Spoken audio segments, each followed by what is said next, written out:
A New Path. Approaching the summit of Mount Katahdin, the highest point in Maine, I couldn't believe my good fortune. Day 1 of my through hike of the Appalachian Trail, and God was already blessing my hike with His powerful presence. The hair on my arms stood up. I felt an electric charge in the air. I could see the sign marking the summit. I was starting at the northern terminus of the Story Trail, and this was my first day's goal. Was this what folks mean when they talk about trail magic? Then I looked up and saw a massive thunderhead directly above the summit. The wind picked up, and the electricity in the air intensified. I wasn't having a direct encounter with God. This wasn't trail magic. I was blundering into a thunderstorm atop an exposed peak. A mistake only a rookie hiker would make. A rookie hiker like me. Next minute, I was engulfed. Hail pounded down. Stupidly, I ran to the summit, got a picture of myself with eyes closed against the elements, and raced back down, nearly slipping on what had become an icy trail. The only encounter with God I had that day was divine mercy shielding me from the lightning strike that my inexperience had exposed me to. I reached the base of the mountain, where the trail wends towards its southern terminus, Springer Mountain in Georgia, almost 2,200 miles away, and said a ragged prayer of thanks. I also thought, Matt, what have you gotten yourself into? It was June of 2017. Not only was I through hiking the Appalachian Trail solo, but I was also doing so as an official United Methodist Church trail chaplain. Since 2013, the Holston Conference of the UMC has selected a member to travel the length of the trail, befriending hikers and bringing God's love to a place where many people are on a spiritual as well as physical journey. If you had met me 4 years earlier, you would never have predicted that one day I would embark on a challenging, long-distance hike as a witness for Jesus. Not in your wildest dreams. I was sitting in jail in Virginia for selling methamphetamines. I'd sold the drugs to support my opioid addiction. I'd been an alcoholic, drug addict, and dealer for years. My dad had abandoned my mom when she was pregnant with me. Mom was 19. She dropped out of college. My stepfather struggled with meth addiction, and there was lots of fighting and instability in our house. I experimented with drugs and alcohol in high school. Experimented? Who was I kidding? By graduation, I was a full-blown addict, the guy who got crazy drunk at parties to overcome shyness, then felt deeply ashamed the next day and drank more to blot it all out. I got booted out of the Army after failing a drug test, lost jobs, totaled a brand new car, and broke my neck. The accident introduced pain pills to my menu of substances. At last came the inevitable arrest and felony conviction. I detoxed in jail and, for the first time in years, experienced the world as a sober adult. I was 23. A preacher came into the jail periodically to read from the Bible and deliver a sermon. Most of the inmates ignored him. I wasn't particularly interested in what he was selling, but his sincerity was hard to ignore. I realized he was the first apparently good person I had encountered in years. I wound up in a court-ordered treatment program, which was followed by a year of strict supervision. I took up running at the recommendation of a treatment counselor. One day, I jogged past a small Methodist church. Remembering the jailhouse preacher, I started attending. Church was one of the few places my restricted license allowed me to drive. Why did I keep going to that church? Why did I stay sober? The answer is simple. People welcomed me, a felon, a drug dealer, a guy who'd wrecked his life. On some level, those jailhouse sermons had gotten through to me. I wanted more of that. Unlike alcohol or drugs, God actually filled my deep well of inner need. I wasn't waiting around for the next fix. His presence was a constant. I was baptized and started a 12-step program at the church. People kept telling me I should consider a call to ministry. I attended some conferences and shared my testimony at other churches. At one conference, I saw a video about the Appalachian Trail chaplaincy. Poor guy, I thought, figuring some unlucky pastor got tasked with that ministry each year.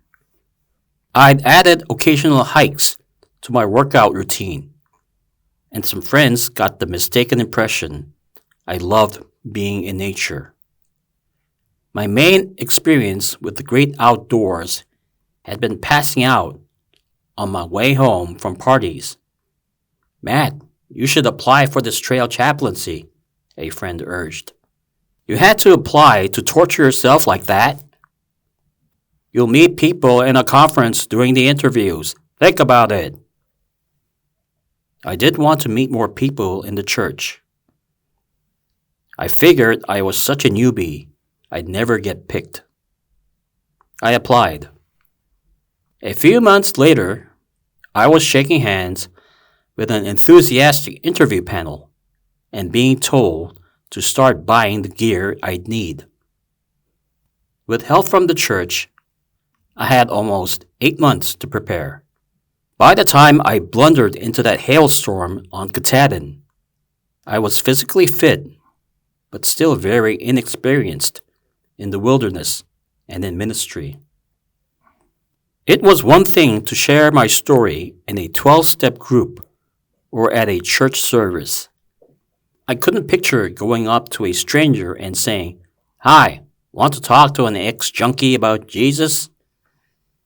I'd received training in practicing the ministry of presence, getting to know hikers, and helping people in need.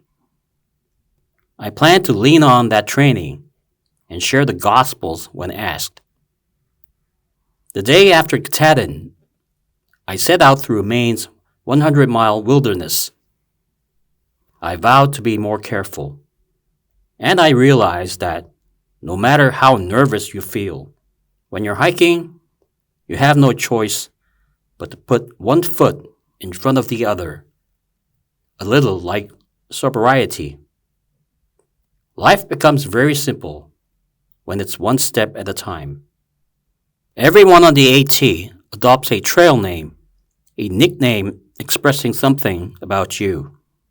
Mine was Trigger, the name Willie Nelson gave his old beat-up guitar. I'd beaten myself up pretty good as an addict.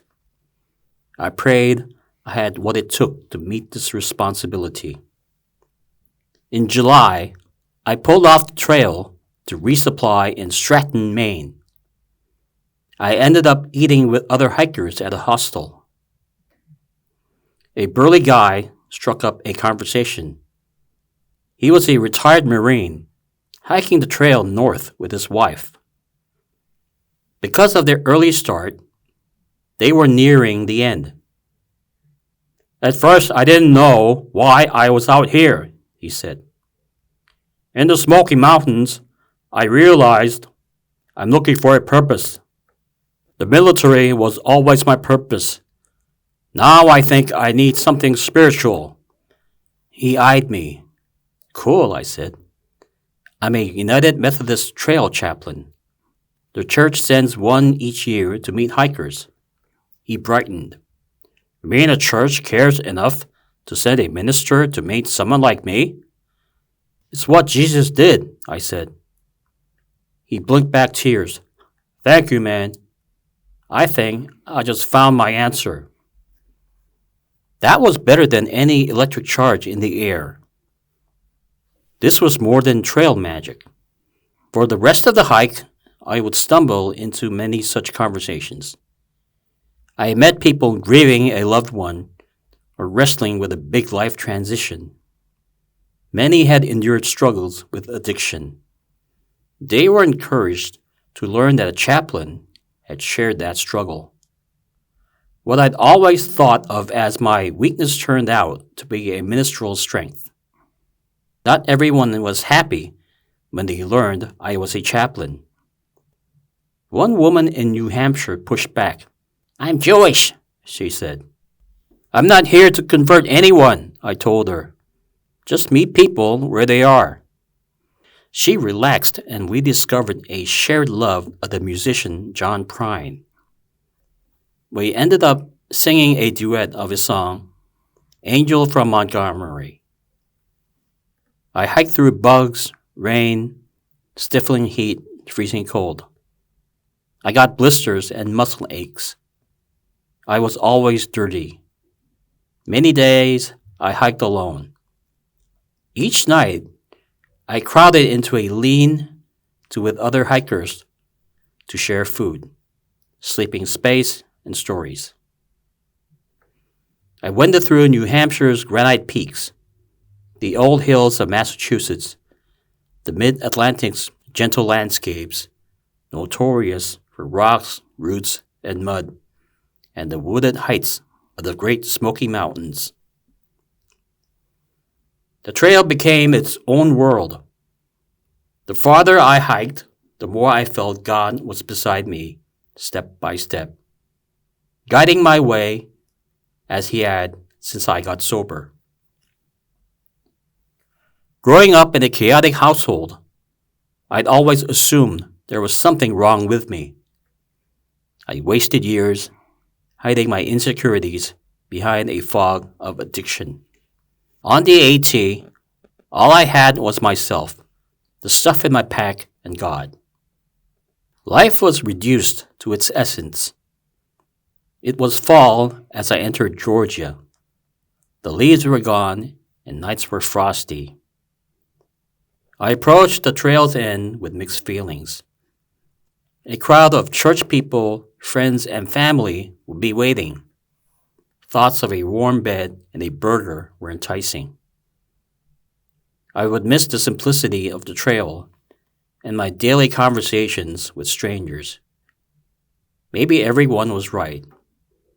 Maybe I was called to be a minister. I loved talking about God. And for the first time in my life, I'd achieved a big goal without messing up. I walked the last days with a group of hikers I'd gotten to know. I reached Springer Mountain, surrounded by cheers and hugs. I signed the trail register, and that was it. I was done. It was hard to convey my feelings. I was glad God knew what I couldn't express. One foot in front of the other. God always at my side. Those were lessons I would take with me long after the hike was over. I did go on to become a licensed Methodist minister. Now I help oversee the trail chaplaincy program. I love to do another big hike someday, maybe the Pacific Crest Trail. For now, I minister on a more everyday trail. It's a different kind of adventure. And like everything else with God, that's more than enough.